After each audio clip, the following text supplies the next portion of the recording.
Hey guys, AnimersiveXP here, and in today's video I'm going to talk about Silent Hill. Is it weird to say that my first exposure to this was the 2006 movie Silent Hill?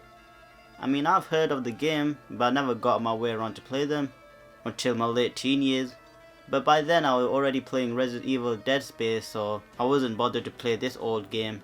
And when I got a job and made my own money, I pretty much bought all the main titles of Silent Hill 1, 2, 3 and 4. But starting with the first one, here's a little history of Silent Hill that came out in the year 1999. The game was published by, we can't say that name. However, the developer was Team Silent, a small group of people inside He Shall Not Be Named. They were tasked on making a game from the higher ups that will appeal to the Western audience called Project Silent Hill and choose Hollywood setting. But at first the team didn't know what to do because, surprise, the team were allowed to express their own ideas. This discouraged them as they weren't compatible with the other team. As time passed, even management lost faith. However, Team Silent had certain freedoms because they had a budget of a 2D title game, so like bosses, they ignored the limitation and made a game that will appeal to the emotion of the player. Now in my opinion, only two people stand out. That is the 3D modeler Takayoshi Sato and the composer Akira Yamaoka. And this man Sato is a legend. Since he knew how to make and render 3D models, he went to the higher ups and well, held his knowledge ransom as he wanted to be credited for his work. Eventually they gave in and this man did everything by himself. His superiors wanted to assign him with a visual supervisor, but Sato feared as they won't credit him and again did everything by himself, like cutscenes and character model. He basically made the full motion videos of Silent Hill by himself. As how he did it, he used approximately 150 Unix based computers after his co-worker left their shift, and he lived in a development team's office for 2.5 years. That is dedication, and hats off to you. The composer on the other hand, Akira Yamaoka, joined the development team after the other musician left and was in charge of the sound effects and audio as well as the soundtrack. He opted to use industrial music. At first the team thought it was a bug as Akira had to explain the reason for choosing this particular style. And this guy made the best soundtrack throughout the franchise.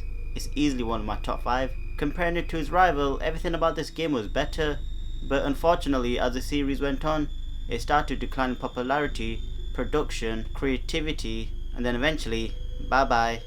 Silent Hill did have a comeback with PT, but we all know what happened, so fuck Konami. There, I said it. Now for the gameplay and story, I'm gonna go through it like a walkthrough. For the gameplay, it consists of combat, puzzle solving and exploration. You can use guns and melee weapons to dispatch the monsters and use the map to locate in where you have to go next, although you do have to use your own head.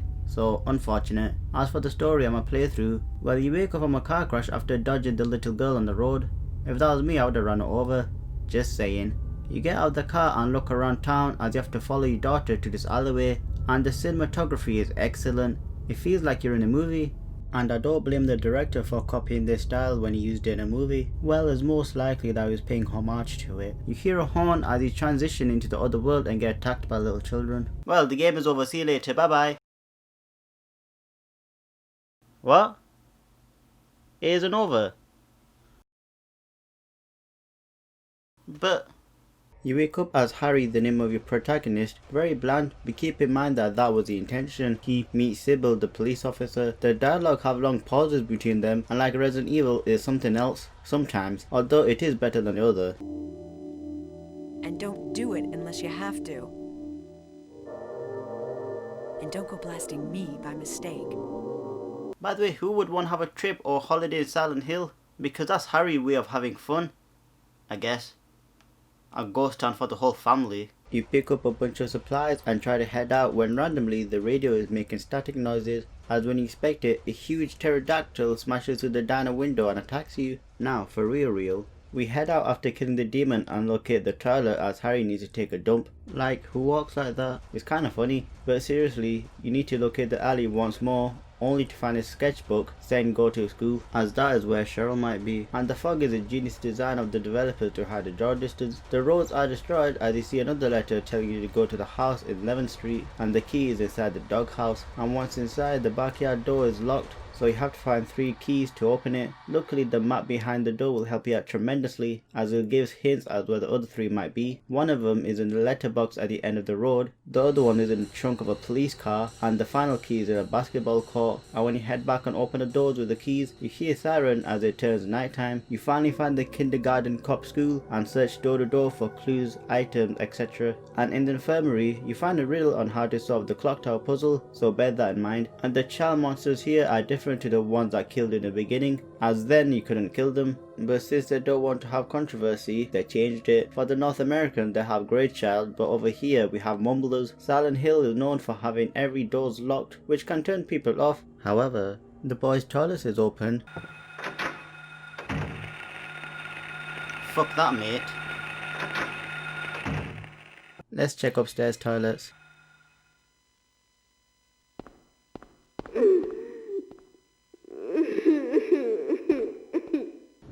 Fuck this. In the locker room I heard something rattling inside. Aw, just a cute kitty. Shit. I guess animals were harmed in making this game. Inside the chemistry lab you find a statue of hand and go inside the lab equipment room and pick up a chemical that will destroy it, giving you a medallion. Then go outside the courtyard and insert it inside the clock tower. Head to the music room and the board will open as previously it was locked. You need to play the piano to get the medallion, and if you're struggling like I did, here this is how you do it.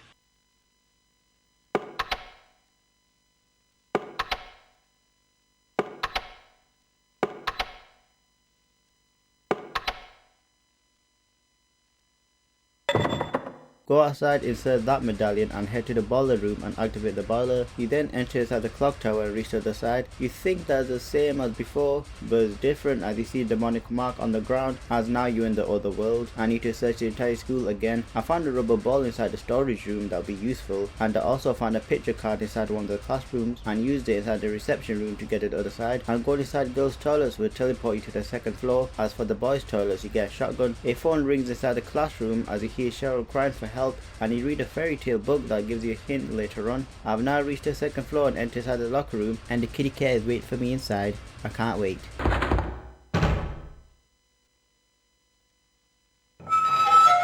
Wait, what?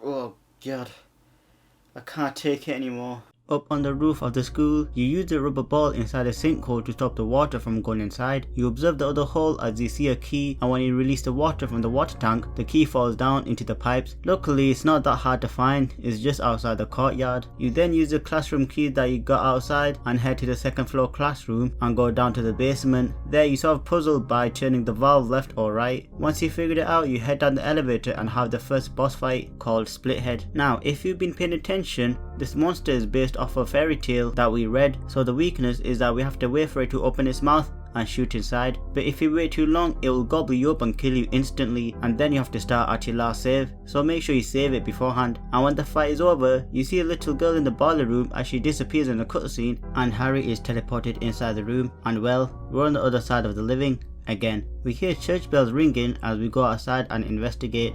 Honestly, through all that nightmare, it's good to be outside, and in the morning. And when we enter inside the church, Harry meets this old woman and she knows something about Cheryl and claims to know everything. She leaves a device called Florus that will help us with the darkness and tells Harry to make haste to the hospital. You pick up a drawbridge key and head to the bridge. You use the key to lower the bridge and can access the shopping district. Once inside the hospital, you hear a gunshot and investigate what happened. You find a mysterious man called Dr. Michael Kaufman, and he's just shot at us. Even he doesn't know what happened, as he's just confused as Harry is. Harry asks him about his daughter, but Kaufman disregards it as she might be dead because monsters are around and leaves. Well, nice talking to you. Now that I've got the map of the hospital, it's time to explore. I found the basement map in the doctor's office and the basement key in the conference room. Using the key, we enter the basement and power up the generator so that the elevator can work and we can reach the upper floors. Okay, the second floor door is locked and the third floor door is locked too. Well, time to go back to the elevator. The fourth floor button appeared. It wasn't there before. And of course, once we enter the fourth floor, we're in the other world, as the hospital looks like shit. And we get nurses, not the sexy one, but the hunchback ones. I found the play of Turtle inside the boys' toilet, found the play of Cat in room 306, found a lighter in room 201, found the play of Queen in the director's office, found the blood pack in the storage room and used it so that the tentacle can't attack us when I try and grab the plate of Hatter in room 204. And with all the pieces, we head to the nurse's office and figure out the puzzle to open the door. And to open the door, you need to put the red block on the top left, the blue block in the top right, yellow block in the lower left, and the green block in the lower right, and bam, the door's open. Found a basement storeroom key in the operating room, found a disinfectant bottle in the intensive care unit, used the basement storeroom key and found a hidden path behind the drawer, and inside that room we see grate covered in vine, and use a disinfectant as well as a lighter to burn the vines away. Enter inside it, and in one of the room I found a videotape, and further on we see a picture of Alyssa that looks like Cheryl, and pick up the examination key next to it. I use the VCR as we hear some dialogue but it's hard to make out what it's saying, and inside the examination room you meet a nurse called Lisa Garland, and she is my favourite character in the Silent Hill. I like her backstory. They both exchange words about what's happening. Harry asks about Cheryl but she doesn't know anything. Harry hears the siren and wakes up in the real world. Dahlia talks to Harry and we have another great dialogue. Tell me everything you know. What's going on? Darkness. The town is being devoured by darkness. Oh, well, it is dark outside.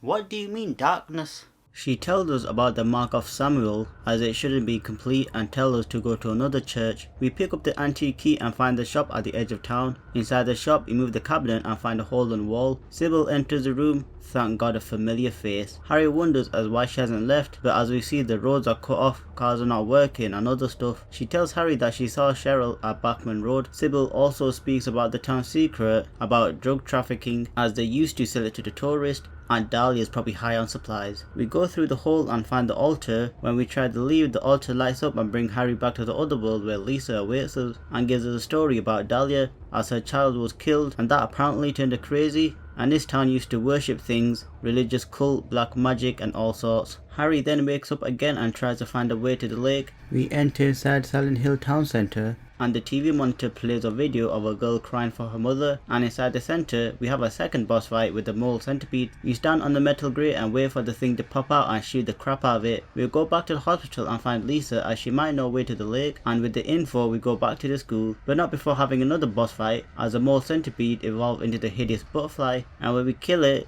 the siren teleports us back to the real world. Good thing, as all the roads were blocked, now I can finally reach the school. Luckily, when we reach to the other side of the map, we're automatically near the school, so we'd have to walk there. We break the gate lock with the melee weapon and enter the waterworks. We climb down the ladder and enter the sewers. Further on we find the map and sewer key, and through all the climbing and surviving, we reach the other side, the resort area. And the world shifts again. We find a boat and go inside, and Sybil is there waiting as Harry explains the situation about the reality world and the nightmare world. Dahlia creeps in and speaks in riddles, and Doomsday is apparently coming, and when the mark of Samael is complete, the dead will rise and the marcher will burn in fire, so we have to stop the demon. Sybil checks the amusement park as Harry checks the lighthouse. We see Alyssa at the top as the mark is complete. We were too late, so Harry heads back to the boat and Sybil hasn't arrived. Worried, we go to the amusement park and check on her. Unfortunately, she's possessed by an evil spirit or a parasite and we have to kill her. Now doing this will give you a bad ending, as earlier I forgot to do a certain task that I'll talk about at the ending.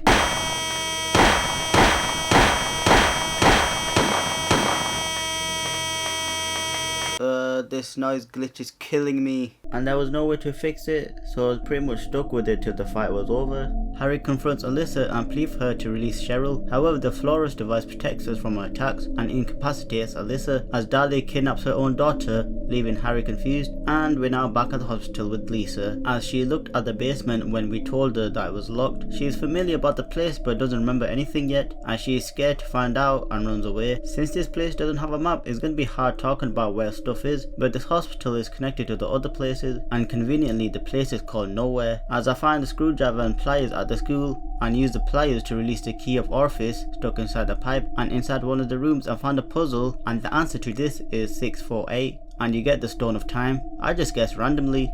And then another puzzle, you need to figure out the password to the doors, as you need to put the Grim Reaper list youngest to oldest, and the password is alert. Inside the room is the Amulet of Solomon. Heading outside we see Lisa as she figures out why she's still alive, as she thinks that she's the same as them. And this next cutscene that we're about to see is just beautiful.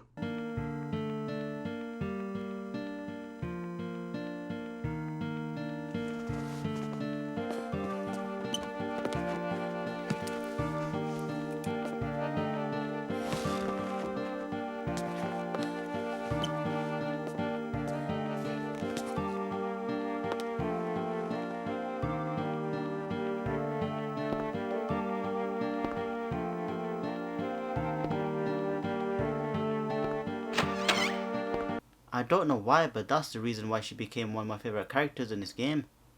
It's just tragic.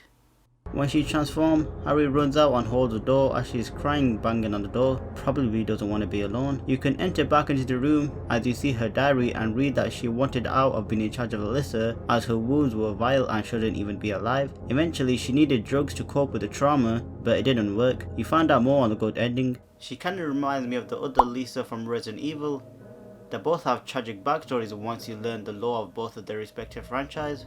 We go back to the antique shop and use a stone of time on a clock to get the key of Haggith, and inside one of the rooms in the second floor we find the crest of Mercury and the ring of contract. In the third floor we see the altar and 2 locked doors, as you need to use a camera that I found in the second floor rooms and use a flash on the painting, revealing the pattern you can use on the doors. And inside the left door is a bird key, and using the bird key we get the key of leg. I can't be bothered pronouncing the damn word. Progressing on, I enter the kitchen and a big fridge is in the middle. Now you need to use the ring of contract to close the door and take the dagger of Melchior, as it can kill you one shot and then you have to start from your last save. I will never make that same mistake twice. Inside the other room is a wall covered in graffiti, as ghost Alyssa is hiding under a table near the Ankh, so you take that and run out the door. Later on I found a jelly bean and inside it is a key of Belthor, and found a TV. Using the tape you finally get to see it, as before it was all static and white noise. And it's the same as a diary, only here she promises them that what she saw she keeps it to herself. We use the key and turn off the generator. We use the screwdriver and remove the panel and grab the key of Aratron that is covered in electric wires. Using that key we enter Alyssa's room and see Dahlia, Kaufman and a few others as they figure out how to make her soul complete, and in order to do so they need Cheryl. When that is over we pick up the disc of Ouroboros. Inside the child room is a locked door, and to unlock it we need all the items that we found, and using those we go through and see Alyssa and her mother Dahlia bickering, as Alyssa wants to be with her mother and Dahlia wants her powers lying in dormant. And finally we confront Dahlia as we see Alyssa and Cheryl by her side. Dahlia waited 7 long years for Alyssa / Cheryl to be reborn from this nightmare and become a god and free us from suffering, yada yada religious stereotype bullshit. We fight Cheryl and kill her before she becomes a god. Doing so, Harry is in denial of the situation and doesn't escape. And after the credit you see Harry dead in the car crash that happened in the beginning, and it feels like it was all for nothing. And my favourite part is that you see a goofy cutscene, almost like a sitcom of all the major characters in the game. Now for the good ending you need to save Kaufman and get a certain item to save Sybil and Cheryl. Lisa emerges and grabs Kaufman with her, as he is the one who gave her the drugs, and just when he thought he was going to be saved. Honestly, learning the Silent Hill lore, he deserved to die. Harry, Sybil and reborn Cheryl escapes the nightmare with help of Alyssa. And that is my review of Silent Hill. This is my favourite psychological horror game out there.